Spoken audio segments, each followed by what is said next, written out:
자, 이번 시간부터 제 1장인 직류회로에 대해서 같이 공부해 보도록 하겠습니다. 자, 그럼 먼저 첫 번째 나와 있는 이제 물질의 구조에 대한 이러한 기본적인 내용들을 한번 다뤄보겠습니다. 자, 이 내용 자체는 이제 시험에 직접적으로 출제가 되지는 않은데 이제 이러한 사항들도 기본적으로 이제 알고 계셔야 좋기 때문에 이제 설명을 이제 드리는 겁니다. 자, 물질의 구조예요. 그래서 물질의 구조 보시면은 지금 여기 그림상에 물질과 분자와 원자, 전자 이렇게 되어 있죠. 그래서 이게 보시면 왼쪽에 있을수록 더 큰 개념이라고 보시면 되겠습니다. 그래서 전자가 모여서 원자가 되고, 원자가 분자가 되고, 분자가 이루어서 물질이 된다. 이렇게 보시면 되겠죠. 그래서 물질이 이제 가장 큰 덩어리라고 보시면 되겠습니다. 자, 그래서 원자를 조금 더 이제 세세하게 보시면은 이 원자에는 원자핵과 전자로 이루어져 있어요. 그래서 원자핵이 플러스, 그리고 전자를 이제 마이너스 개념으로 보시면 되겠고요. 그리고 이제 원자핵을 조금 더 세분화시키면 원자핵은 바로 양성자와 중성자로 이루어져 있다라는 거죠. 자, 이 아래 보시면 그 내용들이 나와 있어요. 자, 원자 중심에는 원자핵이 있고요. 그리고 중심에, 그리고 그 중심 주위에 일정 궤도에 뭐로 이루어져 있다? 전자로 구성이 되어 있다는 거죠. 그래서 원자핵에는 양성자와 중성자로 이렇게 이루어졌다라는 거. 자, 그리고 원자핵의 양전기량과 전자의 전기량이 서로 뭐해서 같습니다. 전기량이 똑같아요. 전기량이 같아서 중성을 띈다라는 거죠. 그래서 여기 아래 표를 보시게 되면 지금 양성자와 중성자, 전자 이렇게 나와 있죠. 보시면 이제 전하량을 보시면 양성자와 전자는 전하량 자체는 똑같아요. 그죠? 1.602 곱하기 10의 마이너스 19승. 근데 이제 양성자는 이제 플러스 전하가 되는 거고요. 그리고 전자는 이제 마이너스 전하라고 보시면 되겠죠. 근데 양 자체는 똑같습니다. 그렇죠? 양 자체는 똑같고요. 중성자는 전하량이 제로입니다. 제로, 중성자.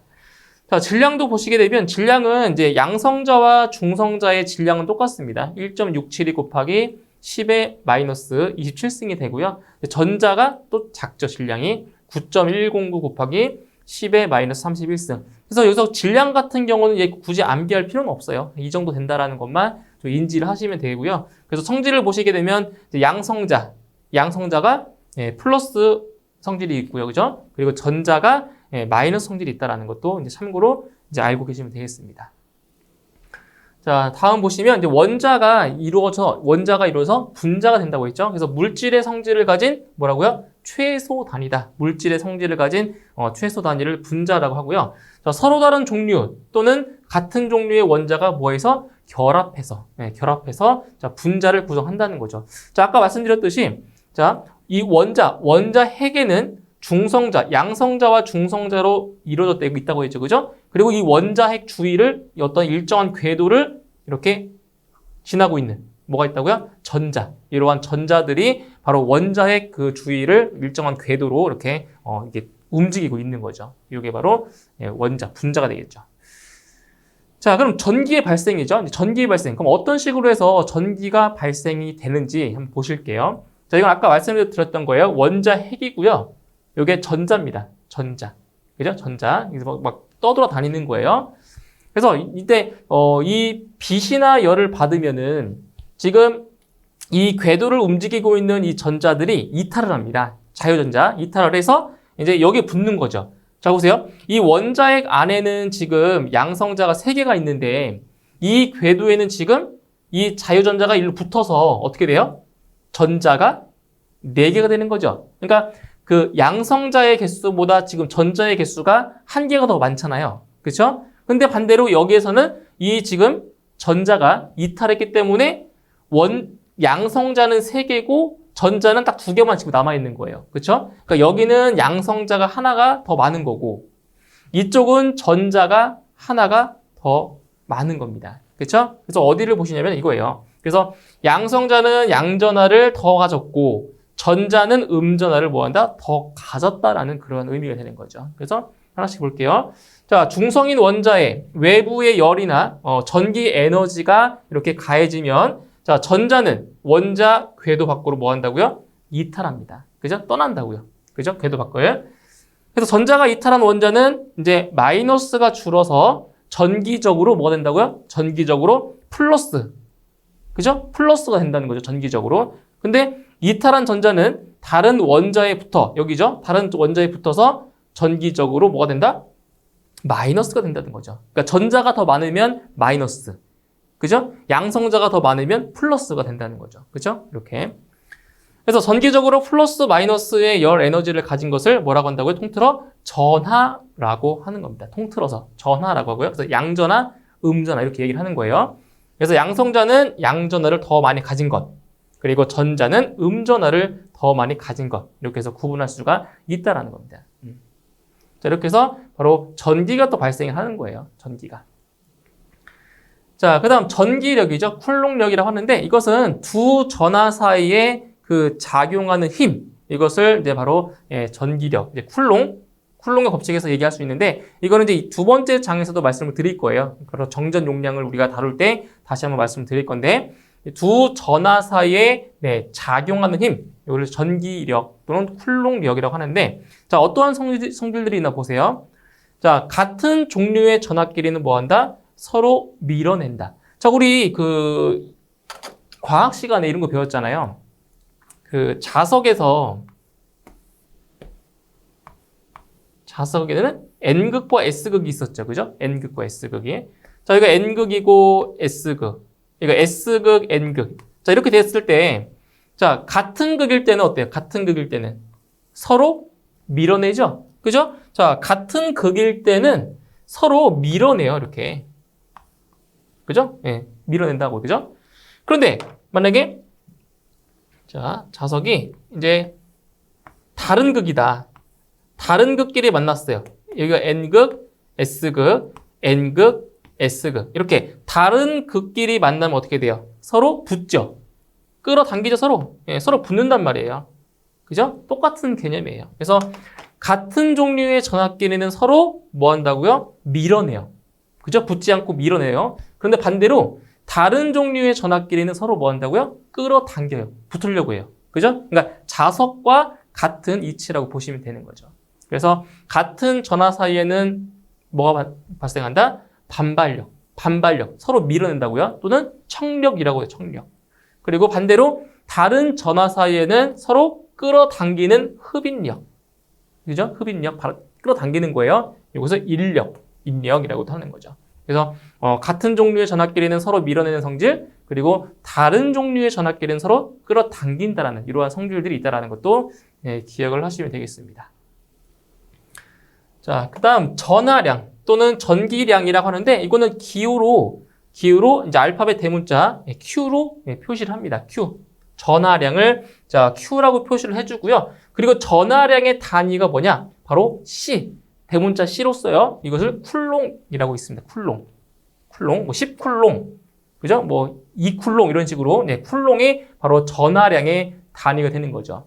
그래서 양성자와 전자의 전하량이 얼마냐? 1쿨롱은 대략 6.24 곱하기 10의 18승 곱하기 2가 되는 겁니다. 이 2라고 하는 것은 기본 전하량을 말하는 거죠. 그래서 1쿨롱은 6.24 곱하기 10의 18승계의 전자가 엄청 많죠, 그죠? 양이. 이만큼의 전자가 이동해서 만든 전기량. 이게 뭐라고요? 이게 바로 1쿨롱이라는 겁니다. 1쿨롱.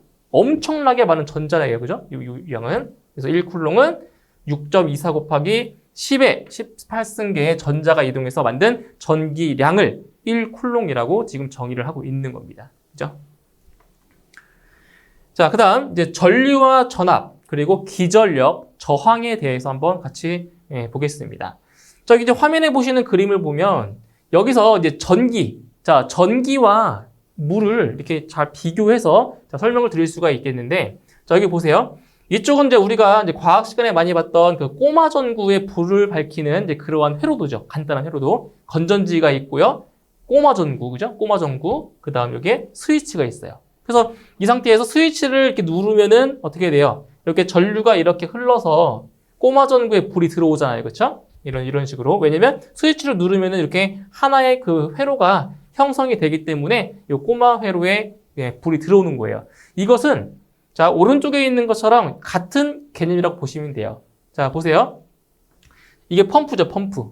자, 펌프를 이렇게 가동을 시키면 어떻게 돼? 펌프를 가동을 시키면 어디에? 물이 이렇게 끌어올라가겠죠. 그죠? 물이. 그러니까 저수통에 물이 가서 물이 이렇게 흘러요. 이거 뭐 중력에 의해서 물이 흐르겠죠. 아래로. 그러면 물레방아가 막 돌겠네요.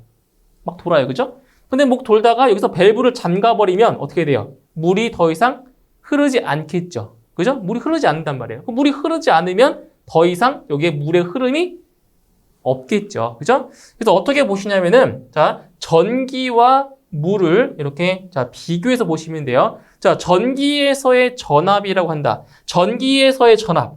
전기에서의 전압은 물에서는 뭐다? 수압이다. 전기적인 압력.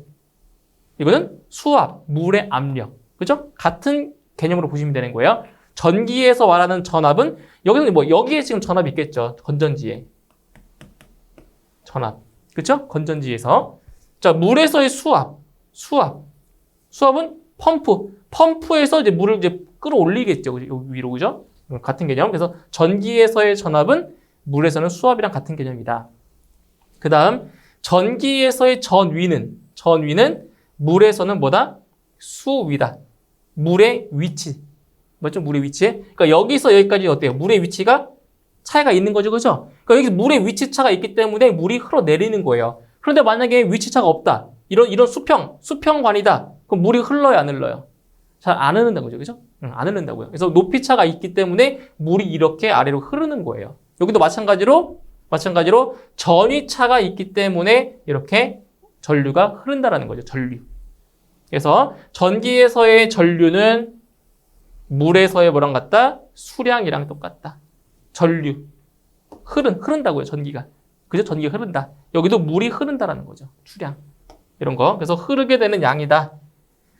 자, 그 다음에 전기에서의 기전력과 전원전압은 뭐랑? 물에서는 양수 펌프랑 같다라는 거죠. 기전력, 힘이죠? 예? 전기가 흐르게 하는 힘이에요, 힘.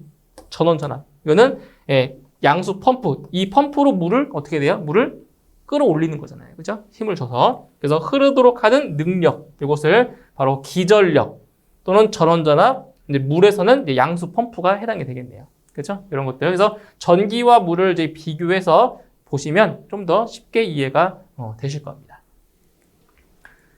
자, 그러면 이제 본격적으로 전류와 전압 그리고 저항에 대해서 한번 보도록 할 겁니다.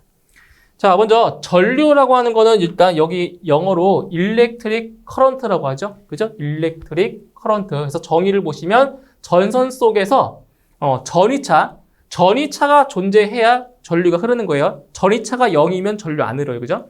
자, 전선 속에서 전위차에 의해 매 초 동안, 그죠? 1초 동안 흐르는 전기의 양을 바로 전류라고 정의를 내리고 있는 거죠. 그래서 이 전류의 기호. 자, 전류의 기호는 뭐냐? 바로 이 대문자 I라고 우리가 표시를 하는 거죠. 대문자 I. 그죠? 대문자 I는 바로 직류에서의 전류를 뜻하는 거예요. 그런데 이제 우리 교류 회로를 이제 배우면 또 나올 건데, 교류에서의 전류는 어떻게 표시하냐? 그때는 소문자. 소문자로 표시합니다. 그래서 직류 같은 경우에는 이렇게 대문자로 표시를 해주고요. 교류 같은 경우에는 이렇게 소문자로 표시를 해줘요. 그래서 교류 전류 같은 경우는 이렇게 소문자 I로 표시해주고요. 직류에서의 전류는 대문자 I로 이렇게 표시를 하고 있는 거죠. 그리고 단위는 뭐다? 암페어. 이거는 바로 전류의 기본적인 단위예요. 암페어. 그래서 1암페어다, 2암페어 이렇게 이제 전류의 단위를 이렇게 암페어 대문자 A로 표시를 하고 있는 겁니다. 자, 그럼 여기 보시면은 자, 전류는 뭐라고요? 전류는 전선 속에서 전위차에 의해서 매 초 동안 흐르는 전기의 양이다. 그래서 이 전류는 전기량을 시간으로 나눈 거예요. 그죠? 매 초 동안 흐르는 전기의 양이다. 그죠? 그래서 전류 I는 T분의 Q 이렇게 구할 수가 있다는 거죠. 그래서 어떻게 볼 수 있냐면 이 전기량의 단위는 쿨롱이죠. 그죠? 그리고 시간의 단위는 세크예요. 초. 그래서 뭐랑 똑같냐면은 요 암페어. 자, 요 전류의 단위인 암페어랑 똑같은 단위가 뭐냐? 바로 쿨롱 퍼 세크. 이거랑 같은 단위예요. 그쵸? 매 초당 흐르는 전기의 양이니까. 그래서 이것도 기억하셔야 돼요. 암페어, 전류의 단위랑 똑같은 게 뭐라고요? 쿨롱 퍼 세크. 쿨롱 퍼 세크. 아시겠죠? 이거 기억하셔야 돼요. 그래서 같은 단위라는 거. 그래서 1초 동안에 1쿨롱의 전기량이 이동하였다면 전류의 세기는 얼마 된다? 1암페어가 된다는 거죠. 그죠? 이렇게 되는 거죠. 1초 동안에 1쿨롱의 전류가 흘렀다. 전기량이 흘렀다. 그럼 이거 뭐라고요? 1암페어라는 거, 이게. 아시겠죠? 그래서 1초 동안에 1쿨롱의 전기량이 이동했다. 이것은 뭐라고요? 전류의 세기가 1암페어다. 라는 거예요. 자, 그러면 전류의 방향은 어떻게 되느냐? 자, 전자의 이동과 반대 방향입니다. 그래서 전자의 이동과 반대 방향으로 플러스에서 마이너스로 흐른다는 거죠. 그러면 뭐예요? 전자는 마이너스에서 플러스로 흐른다는 거겠죠. 그죠? 그래서 전자의 흐름 방향과 전류의 흐름 방향은 서로 반대입니다. 그죠? 그래서 이걸 이제 회로로 한번 그려보면 이렇게 되어 있다는 거예요. 자, 만약에 뭐 이렇게 되어 있다라는, 이렇게 된 회로가 있다라고 했을 때, 자, 여기가 플러스 극이고 여기가 마이너스 극이잖아요. 그쵸?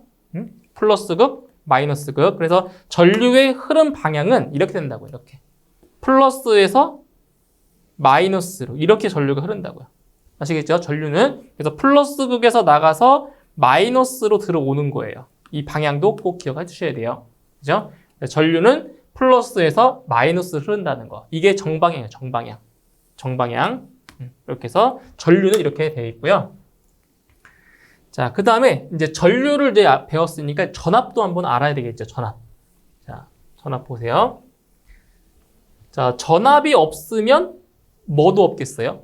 전압이 없으면 전류도 없어요. 그쵸? 자, 보실게요. 자, 일단 전압, 볼테이지. 전압을 영어로 볼테이지라고 표현을 하고요. 정의는 뭐냐? 두 지점 간의 전기적인 위치 에너지의 차이. 그러니까 위치 에너지의 차이가 없으면 전압도 없는 거예요. 아시겠죠? 예, 전위차가 없으면 전압도 없다라고 보시면 돼요. 그래서 요 전압의 기호는 이제 볼테이지에서의 그 맨 앞에 V 있죠? 예, 볼테이지의 그 V 이것을 전압의 기호로 쓰고 있는 거죠. 자, 근데 이제 전류와 마찬가지로 이제 교류 전압 같은 경우도 똑같아요. 우리가 이제 교류 전압을 얘기할 때는 바로 이렇게 소문자 V로 표시를 해주고요. 직류에서의 우리가 전압을 얘기할 때는 이렇게 대문자 V로 이렇게 표현하고 있어요. 이렇게 구분할 수 있죠. 그래서 이제 대문자로 나와 있으면 이거는 직류인 전압이다. 직류 전압.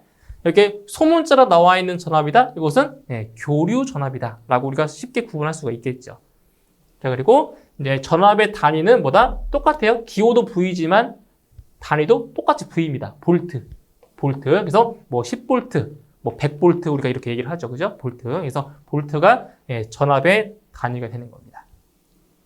자, 그럼 전압의 크기는 또 어떻게 정의를 내리냐? 자, 1볼트라고 하는 것은 단위 전압, 그러니까 단위 전하라고 하면은 1쿨롱이죠. 그죠? 단위 전하 1쿨롱이 두 점 사이에서 뭐 했을 때? 이동했을 때 하는 일의 양이 얼마? 1줄일 때. 이 줄이라고 하는 것이 이제 이게 일의 단위예요. 이건 나중에 또 배울 거예요. 그래서 1줄일 때의 전위차가 바로 1볼트라고 하는 거죠. 1볼트. 다시. 자, 단위 전하인 1쿨롱이 두 점 사이에서 이동하였을 때 하는 일의 양이 얼마일 때? 1줄일 때. 그때의 전위차가 얼마라고요? 1볼트라고요. 자, 그런데 만약에 이걸 좀 응용을 해볼게요.